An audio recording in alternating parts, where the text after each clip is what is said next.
에스겔 38장 17절부터 39장 10절까지 말씀 가지고 은혜 나누겠습니다. 바로 지난주 말씀에서는 악한 세력이 회복된 하나님의 공동체를 공격할 것이지만 하나님이 지키고 계시는 것을 알게 하시는 내용이었습니다. 하나님을 대적하는 악한 세력을 상징적으로 표현한 게 곡입니다. 곡은 하나님의 백성들을 공격하려고 노리고 있고 온 세상의 상인들은 중간에서 이득을 보려고 하고 있다고 했습니다. 그런 상황에서 온 세상은 하나님께서 그 백성을 지키고 계신다는 것을 보게 하신다는 내용입니다. 바로 그 내용이 바로 이제 오늘 말씀에 나오는 내용입니다. 주 하나님께서는 곡을 심판하심으로 모든 나라들 앞에서 하나님의 영광을 드러내십니다.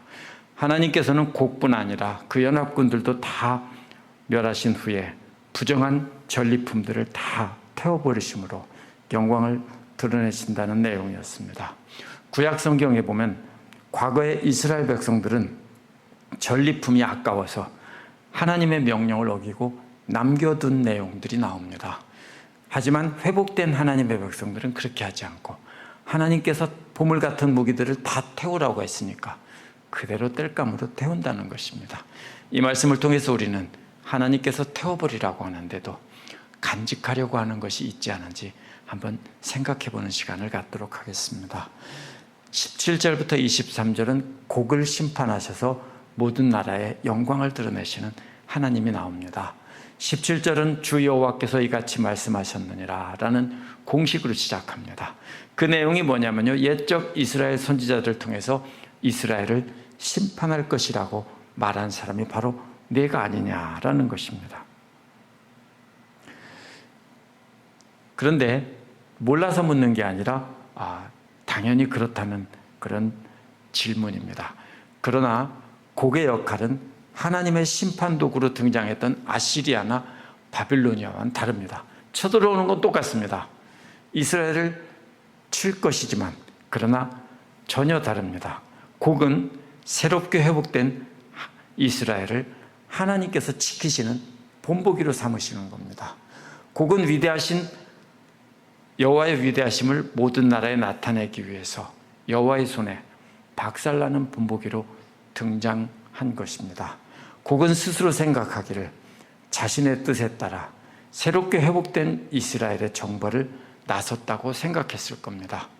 그러나 에스겔 38장 4절에 보면 여호와께서 갈고리로 곡의 아가리를 꿰어 곡의 군대를 이끌어낸다고 했습니다. 자신들은 자기들이 치러 간다고 생각했는데 사실 알고 보니까 여호와께서는 그 아가리를 꿰어서 끌어내신 것이라는 뜻입니다. 여호와께서 줄로 조종하는 꼭두각시 인형과도 같은 것입니다. 그러므로 옛적 선지자들의 예언에 나타난 하나님의 백성들을 심판하는 도구가 곡은 아닙니다. 쳐들어오긴 쳐들어오는데 자신들이 심판한다고 하는데 하나님께서 그 백성을 지키시고 그들은 얻어맞기 위해서 등장한 것입니다. 18절 19절 앞부분에 보면 여호와의 진노가 4단계로 나타납니다. 그런데 3단계가 점점 강해지는 연결되는 것으로 되어 있고요, 마지막에 하나가 추가되어 있습니다. 그래서 항상 3이 많이 나오죠. 여기다가는 3 더하기 1입니다. 먼저 그날에 이스라엘 땅을 곡이 치러 오면 먼저 내 노여움이 얼굴에 나타난다고 했습니다. 여기서 분노를 참지 못한다고 했죠. 이게 원어의 의미는요, 노여움이 얼굴에 나타난다는 말은요, 분노를 참지 못한다는 말은 여호와께서 진노의 콧김을 내뿜으신다는 겁니다. 콧김이 나오는 겁니다. 그 다음에 질투라는 말은요, 19절에 나오는 질투라는 말은 분노로 인해서 얼굴색이 울그락불그락 한다는 것입니다. 울그락불그락 한다는 것입니다. 마치 이런 것과도 같습니다. 아내가 간음하는 현장을 목격한 남편의 얼굴과도 같은 것입니다. 그래서 처음에는 진노의 콧김이 나오다가 그 다음에는 얼굴이 울그락불그락 해지는 겁니다. 그 다음에는 맹렬한 노여움, 경노라고 했죠. 경노라는 말은요, 이 불이 넘친다는 뜻입니다. 대장간에 풀무지를 세게 하면 불이 어떻게 됩니까? 화덕 밖으로 확 나오는 모습입니다. 그러니까 그림을 연결해 봐야 됩니다. 처음에는 콧김만 나왔습니다. 열이 나는 거죠. 그 다음에는 불그락해졌는데 마지막에는 확 하고 불길이 용광로 밖으로 솟구쳐 나오는 모습입니다. 하나님의 진노가 그렇게 콧김에서 시작해서 울그락불그락해지는 얼굴색으로 나타나다가 마지막에는 화산이 폭발해버리는 것과 같은 단계입니다. 이렇게 세 단계를 거쳐서 나타나는 것이 그 다음에는 큰 지진입니다. 그래서 제가 3 더하기 1이라고 했습니다. 하나님의 진노로 온 이스라엘 땅이 그렇게 흔들리는 것입니다. 하나님의 진노가 폭발한 뒤에 20절은 하나님의 진노의 결과인데요. 그 결과 바다의 고기들과 공중의 새들과 들의 짐승들과 땅에 기는 모든 벌레와 지면에 있는 모든 사람들이 다 내 앞에서 떨 것이라고 했습니다. 지진처럼 무서운 게 없죠. 그래서 모든 생물체들이 다 떨고 이 하나님의 진노로의 목소리로 인해서 온 세상이 지진이 났는데 산과 모든 절벽이 무너지고 사람들이 만든 성벽들도 다 무너진다는 겁니다. 여호와께서 진노하면 그 진노 앞에 모두가 다 망한다는 겁니다. 쭉 나온 것은 모든 생물체들, 땅의 사람들이 손으로 만든 것들 다 망한다는 겁니다. 21절은 여호와께서 곡을 칠 칼을 모든 산에서 부르신다고 했는데 모든 산은 이스라엘의 산들입니다. 이스라엘의 산들에서 쳐들어올 곡을 치기 위해 한 칼을 소집한다고 했는데 이 칼은 이스라엘을 향해 휘두르던 느부갓네살의 칼이 아닙니다. 이는 기드온을 통해 미디안을 치던 여호와의 칼입니다. 그러나 곡에 대한 여호와의 심판은 칼만이 아닙니다. 22절에 계속 이어지는 여호와의 심판은 둘씩 짝지어 볼 수 있습니다. 전염병과 피가 나오죠. 피비린내라고 했죠. 여기서 전염병은 아시겠죠. 피는 뭡니까? 전쟁으로 인해서 죽는 것을 뜻합니다. 옛날에 가장 많이 죽는 것이 뭡니까? 전염병으로 죽고 그 다음에 전쟁으로 죽습니다. 한번 전염병이 돌면 한 마을이 싹쓸이해서 죽었습니다. 그렇기 때문에 전염병과 전쟁으로 수많은 사람이 죽게 되는 겁니다. 그러나 옛날에도요, 전염병과 전쟁은 다 죽는 것이 아니라 부분적으로 어느 지역만 죽습니다. 그렇죠? 전염병도 돌은 지역만 죽고요. 그러면 그 퍼지지 못하고 어떻게 합니까? 주변에다가 불로 다 태워버리겠죠. 전쟁도 마찬가지입니다. 전쟁이 난 지역 사람들만 죽습니다. 부분적으로 죽는 겁니다. 그런데 그 다음에 폭우와 큰 우박덩이는 폭우로 인해서 농작물이 다 떠내려가고 우박덩이가 농작물을 다 못쓰게 만듭니다. 사람들은 사실 전염병과 전쟁이 더 두렵다고 하겠죠. 무섭죠. 근데 실제 무서운 것은 굶어 죽는 겁니다. 이렇게 되면은 사람들이 어떻게 됩니까? 다 굶어 죽는 겁니다. 먹을 것이 없어지면 부분적으로 죽는 게 아니라 다 굶어 죽습니다. 마지막에 불과 유황은 소돔과 고모라에 내려지던 것과 같이 다 태워서 멸망시키는 겁니다. 이것은 뭡니까? 누구를 죽이는 게 아니라 이미 다 굶어 죽은 시체가 가득하면 깨끗하게 해야 되겠죠. 깨끗하게 하는 방법이 태우는 겁니다. 그 불로 다 태워서 정결하게 하는 것입니다. 불과 유황이 곡과 그 모든 군대와 함께 있는 모든 연합군 위에 다 내려서 다 멸망시키는 겁니다. 이렇게 단계적으로 여호와께서 멸망시키는 목적이 23절에 나타난 것처럼 여러 나라의 눈에 여호와 하나님의 위대함과 거룩함을 나타내려고 하는 것입니다. 그래서 위험을 떨치고 나서 거룩함을 나타내면 그랬죠. 위대함과 거룩함을 알게 하려는 겁니다. 여호와께서 새롭게 회복된 백성들을 공격하면 이렇게 멸망시키심으로 그 백성들을 완전히 지키신다는 것을 드러낸 겁니다. 그래서 여호와께서 지키시는 백성이라는 것을 나타내서 여호와의 위대함을 드러내고 거룩함을 드러내시는 것입니다. 39장 1절부터 8절은 곡과 그 연합군을 모두 멸하셔서 거룩한 이름을 드러내신다는 내용이 또 나옵니다. 1절은 사람의 아들아 라고 부르며 곡에 대해 예언하라고 했는데요, 38장 2절과 똑같은 말이 나오죠. 로스와 메섹과 두발의 왕이라고 부릅니다. 왕이란 왕자나 지도자를 말하는 것이고요, 로스라는 말은 히브리어로 머리라는 뜻일 수 있습니다. 그래서 우두머리 왕자라는 뜻이 될 수 있습니다. 그러면 이렇게 됩니다. 메섹과 두발의 우두머리 왕자다. 그래서 영어의 ESV나 NET와 NIV, RSV 등 대다수의 영어 번역들은 그렇게 번역했습니다. 그래서 The Chief Prince of Mesech and 두발 이렇게 번역했습니다. 오늘날 대부분의 주석가들도 로스를 나라 이름으로 보지 않고 머리로 봅니다. 그런데 영어의 NASB와 뉴 킹 제임스 버전 그리고 70인역 구약 성서는 로스를 나라로 번역했습니다. 그래서 로스를 나라로 번역하는 복음주의 일부 해석자들은요, 로스가 러시아를 뜻한다라고 말합니다. 그런데 이것은 훨씬 뒤의 일이고 시대가 맞지 않는 해석입니다. 로스를 머리로 해석하는 것이 더 논리적이고 설득력이 있습니다. 그러나 오늘날 현대인들의 생각보다 70인역 구약 성서 번역자들이 시대적으로나 지리적으로 에스겔에 훨씬 가까이 있었습니다. 70인역 구약 성서는 언제 번역된 거냐면요, 구약과 신약 중간기에 번역된 것입니다. 그리고 그들은 히브리어도 알고 그리스어도 알던 사람들이 유대인들 중에서 히브리어를 모르고 그리스어만 아는 사람들을 위해서 번역한 게 70인역 구약 성서입니다. 그러면 그 사람들이 나라로 번역했는데 현대 학자들이 논리적으로 이건 머리가 맞다라고 하면은 그거는 말이 잘 안 된다고 생각합니다. 그래서 대부분 머리라고 보지만 저는 70인역 구약 성서를 따르는 것이 옳다고 봅니다. 2절은 여호와께서 그들을 돌이키게 하도록 이끄신다고 했습니다. 북쪽 끝으로부터 이스라엘 산까지 이르도록 하신다는 겁니다.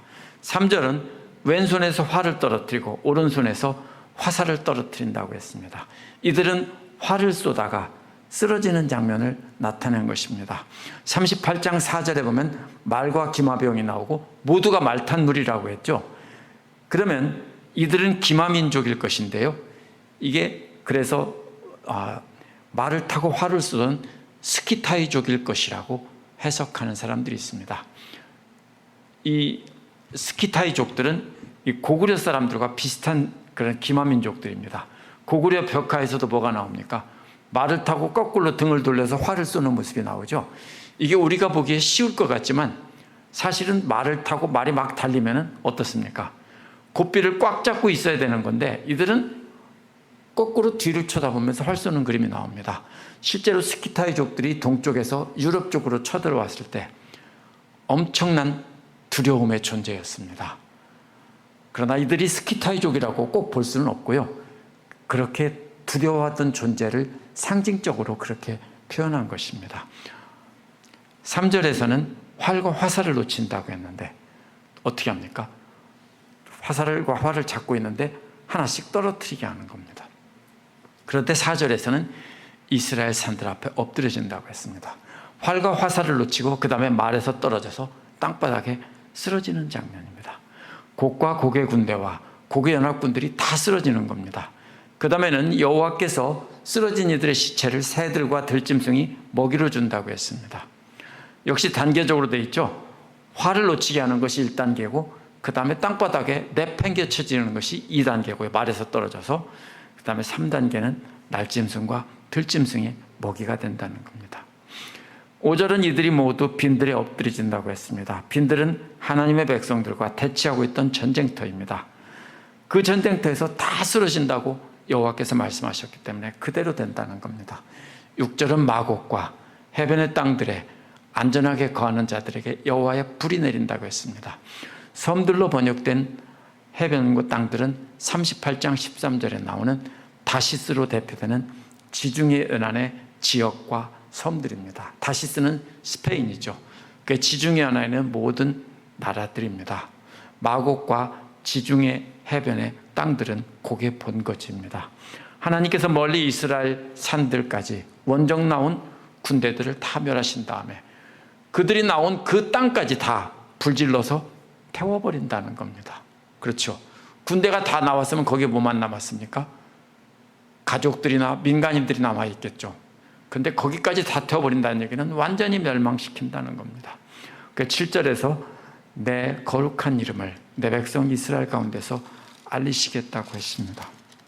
그래서 더 이상 여호와의 거룩한 이름을 더럽히지 못하게 하겠다는 겁니다.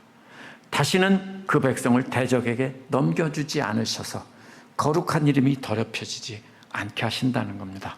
뿐만 아니라 모든 민족들이 나를 여호와 곧 이스라엘의 거룩한 자로 알게 하신다는 겁니다.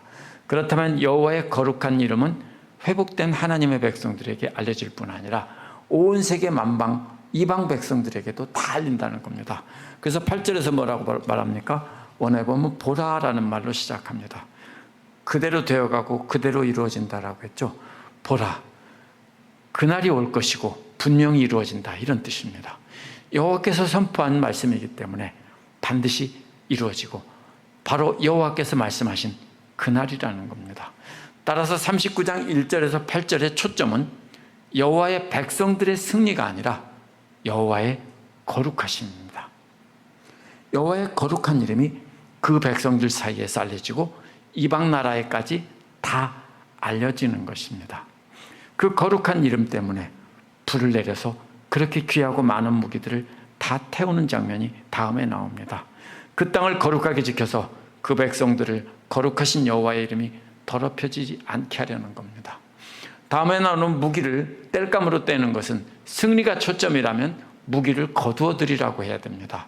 그런데 다 태워 없으라고 했기 때문에 여호와, 거룩하신 여호와 계신 곳에는 그들의 부정한 물건이 있어서는 안 된다는 뜻입니다. 9절에서 10절은 그래서 전리품들을 다 태우셔서 거룩함을 드러내시는 하나님이 나옵니다. 9절에서는 그날의 고개 군대의 무기들을 모두 불태우는 날입니다. 이스라엘 성읍에 거주하는 자들이 나가서 그들의 무기를 불태운다는 겁니다. 그렇다면 곡은 그 군대와 동맹국의 군대들 다 거닐고 왔는데도 이스라엘 성읍은 그대로 보존되어 있다는 것입니다. 하나님께서 지켜주셨기 때문입니다. 이러한 곡의 침략군들은 그 땅의 백성들을 건드리지도 못한 것입니다. 하나님께서 그 백성을 지키고 계셨기 때문에 그 땅에 왔는데도 털끝 하나도 못 건드렸다는 겁니다. 태우는 무기들을 둘씩 짝지을 수 있습니다. 먼저 큰 방패와 작은 방패입니다. 큰 방패는요, 진을 맞추고, 예를 들면 로마 군대 같으면 100명씩, 10명씩, 10명씩, 100명이라면 방패를 앞으로 막고 머리로 막아서 전체 진영을 막을 때 쓰는 것이 맞습니다. 적의 화살을. 작은 방패는 뭡니까? 팔로 붙잡고 적과 백병전을 벌일 때 쓰는 방패입니다. 이 큰 방패와 작은 방패는 방어무기입니다. 또 활과 화살이 짝을 이룹니다. 멀리서 공격하는 무기입니다. 몽둥이와 창은요, 가까이서 치고받고 싸울 때 쓰는 무기입니다. 따라서 이 모든 무기를 다 태우는데 7년이나 걸린다고 했습니다. 방패는 우리가 새로 만들었을 것 같죠? 그러면 문제가 뭐냐면요, 들을 수가 없어요. 그래서 방패는요, 고대 질긴 나무를 여러 겹 접착제로 붙여가지고 만들었고요. 껍데기에다가 또 뭘 씌웁니까? 가죽이나 천으로 이렇게 씌워서 이게 적이 화살로 쏘았을 때 화살에 맞아도 불에 타지 않도록 했어요. 이게 방패입니다. 그렇다면 큰 방패, 작은 방패도 나무로 만든 것이고요. 그 다음에 활과 화살도 나무로 만든 것이고, 창과 몽둥이도 주재료가 다 나무입니다. 다 땔감입니다. 그래서 이렇게 땔감으로 쓴다는 것입니다. 이렇게 많은 무기를 불태우는 것은 이사야 9장 5절을 떠올리게 합니다. 이사야 9장 5절에 보면 군인들의 신과 피 묻은 겉옷이 불에 섭같이 사라진다고 했습니다. 침략자들의 군화와 피 묻은 군복이 부정하기 때문에 다 불살라지는 장면과 똑같은 것입니다.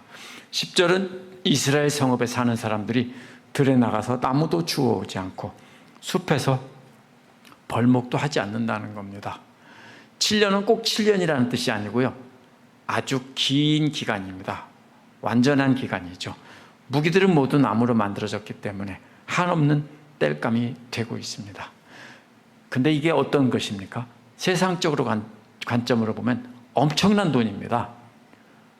우리가 생각할 때 쉬운 일인 것 같지만 그냥 나무로 뚝딱뚝딱 만드는 게 아니고요, 단단한 나무를 얇게 만들어서 그거를 붙이고 휘고 해서 만드는 것이 이 방패들입니다. 이게 엄청나게 비싼 값입니다. 오늘날로 말하면 아주 대단한 보물들입니다. 그런 보물들을 다 태우는 것은 사실은 미련한 짓입니다. 뗄감이 없어요. 산에 가서 나무를 해야지 왜 그걸 태워요? 갖다 팔아서라도 큰 돈이 되는데요. 나라라도 살만한 돈입니다. 만약에 실제로 이렇게 많은 군대의 무기라고 하면. 그러나 하나님의 명령에 순종해서 땔감으로 취급하고 태워버리는 장면입니다. 또 전에 자기에게서 약탈하던 자들 것을 약탈하며 늑탈하던 자들 것을 늑탈한다라고 했는데요, 제가 여기에 보면은 노략질이라고 했죠. 개역에서는 약탈, 늑탈 그랬는데 여기서는 약탈과 노략질이라고 했습니다. 이 말이 서로 다른 말입니다. 약탈이라는 말은 곡식단을 묶어놓은 데서 일부를 빼가는 겁니다. 통째로 다 가져가는 게 아니고요. 근데 노략질이나 늑탈이라는 말은 그냥 강제로 다 뺏어간다는 뜻입니다. 약탈은 부분적으로 가져가는 것이라면 노략질은 다 가져가는 겁니다. 그렇다면 전쟁에서 승리한 자들이 일부를 빼앗아가고 통째로 들고 가는 그림입니다. 누가 그럽니까? 하나님의 백성들은 사실 싸우지 않았습니다. 가만히 있었는데 하나님께서 다 물리쳐 주셨습니다. 그 다음에 이들은 가져오기만 하는 겁니다. 뭘 갖고 왔어요? 땔감도 갖고 왔고 이번에는 그들이 갖고 있는 모든 것들을 다 가지고 왔습니다. 그래서 때가 되면 현실과 처지는 완전히 바꿔버리는 겁니다. 우리가 여기서 무기를 불태우는 것은 무기를 없앤다는 뜻이 아니라 부정한 것을 정결하게 한다는 것입니다. 마치 전염병에 걸린 지역을 불로 태우는 것과 같습니다. 과거에 이스라엘 백성들은 적들이 남긴 물자를 다 없애라고 했는데 노획해서 사용했습니다. 사무엘상 15장 2절에서는 아말렉을 진멸하라고 했습니다. 그러면 짐승에서 사람에서 모든 것까지 다 멸하고 아무것도 갖지 말아야 됩니다. 근데 사울은 9절에서 좋은 것은 남기고 하찮은 것만 진멸했습니다. 왜요? 아까웠기 때문에. 너무나 보물들이 많았기 때문에. 사사기 1장 28절에서는 이스라엘이 가나안 족속에게 노역을 시키고 쫓아내지 않았다고 했습니다. 역시 마찬가지입니다. 하나님께서 진멸하라고 했는데 죽이려고 보니까 아까워요. 왜? 그 사람들을 노예로 부리면 다 뭡니까? 돈이죠. 자기들은 일 안 해도 되죠. 노예 한 사람당 값이 꽤 비싼데 이 많은 사람들을 다 죽이면 어떡해? 그래서 일을 시켰습니다. 뭡니까? 잘못했습니다. 그래서 계속 가나안에게 어려움을 당한 겁니다. 그들은 하나님의 명령에 불순종했습니다. 하나님은요? 왜? 그들을 완전히 없애버리지 않으면 그들을 따라서 멸망할 것이기 때문에, 부정하기 때문에 접촉하지 말라고 완전히 없애라고 한 겁니다. 그런데 여기서 과거에는 그렇게 불순종했는데 옛 이스라엘은, 새 이스라엘, 새로운 하나님의 백성들은 그 아까운 걸 다 태워서 순종한다는 것입니다. 그래서 8절에서 10절의 중심이 되는 그림은 불태우는 그림입니다. 오늘날 이러한 무기들은 오늘날 세상 사람들이 갖고 싶어하고 의지하고 싶어하는 세상 재물과 권력과 명예와 같은 그런 것들입니다. 우리도 마찬가지입니다. 우리에게 하나님께서 우리 눈앞에 그런 것들이 있을 때 하나님께서 또 그거 갖지 말고 다 버려, 부정한 것이야 라고 하면 욕심을 내려놓고 우리는 버려야 됩니다. 왜냐하면 하나님께서 더 좋은 것을 주실 것이기 때문입니다. 그러나 오늘날 우리도 사울이나 과거 이스라엘 백성들처럼 실수하기 쉽습니다. 회복된 이스라엘은 바빌론 포로에서 돌아온 혈통의 이스라엘이 아닙니다. 예수 그리스도의 피로 씻겨져서 구원하신 하나님의 백성이고요. 곡은 실제 나라가 아니라 하나님을 대적하는 그런 악한 세력들을 상징적으로 표현한 것이고, 이것은 종말론적인 하나님의 백성들의 회복에 대한 예언이고 요한계시록과도 같은 것입니다. 그래서 계시록에서도 곡이 나오죠.